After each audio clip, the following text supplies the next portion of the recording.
কলকাতা একটা শহর, যাকে ঠিক শুধুই শহর বলা যায় না।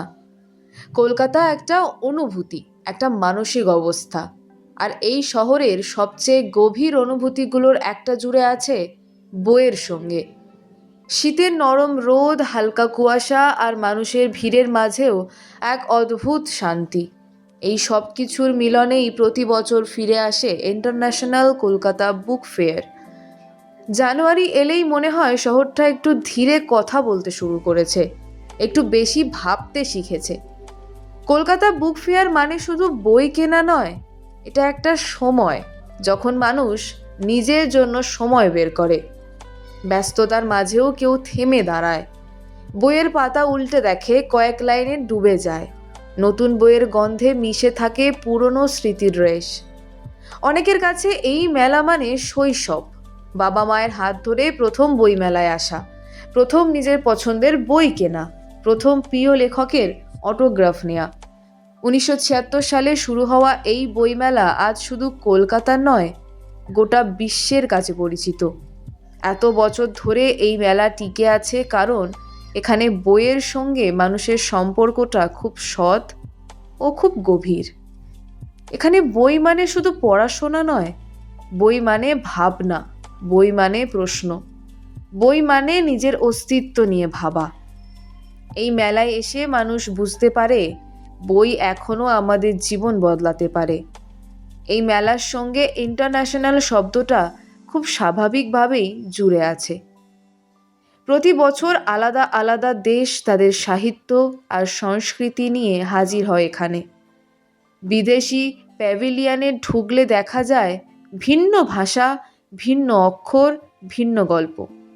তবু অনুভূতিতে কোথাও একটা মিল আছে। বইয়ের পাতায় এসে সব দেশ, সব মানুষ এক হয়ে যায়। এই মেলা যেন আমাদের শেখায় সাহিত্য কোনো সীমানা মানে না। কলকাতা বুক ফেয়ারের পরিবেশটা আলাদা।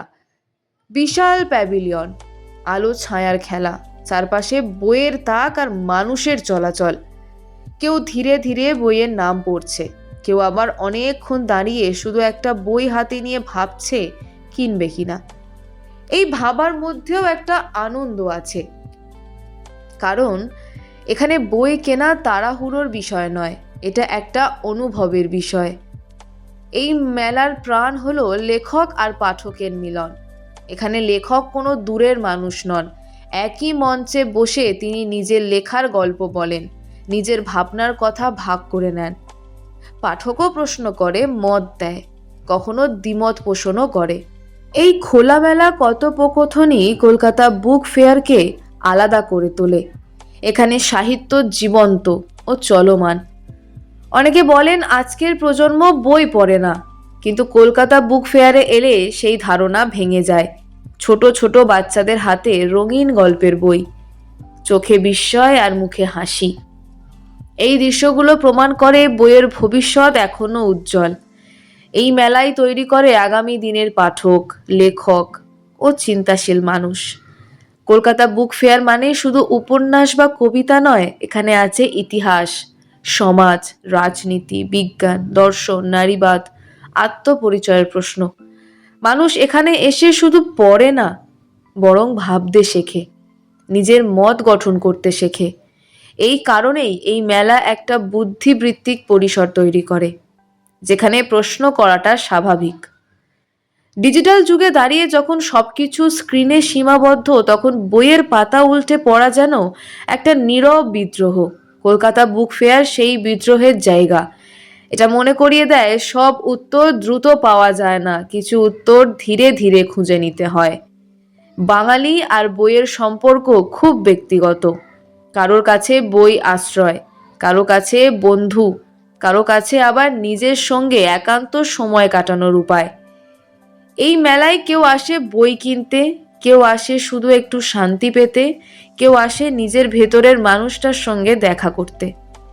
ইন্টারন্যাশনাল কলকাতা বুক ফেয়ার আমাদের প্রতি বছর মনে করিয়ে দেয় বই এখনো প্রয়োজন, ভাবনা এখনো প্রয়োজন, প্রশ্ন করা এখনো প্রয়োজন। যতদিন বই থাকবে ততদিন কলকাতা ভাববে, লিখবে, গল্প বলবে, আর মানুষ হয়ে উঠবে একটু বেশি করে।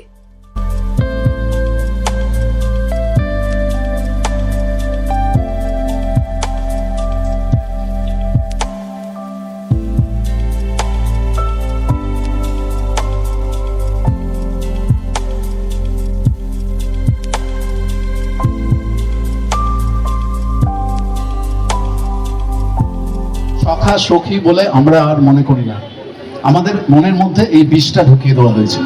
এইটাই হচ্ছে বাঙালি জাতির আজকে সবচাইতে বড় সংকট। আর আমি তো আমেরিকায় থাকি, 40 বছর আমেরিকায় আছি।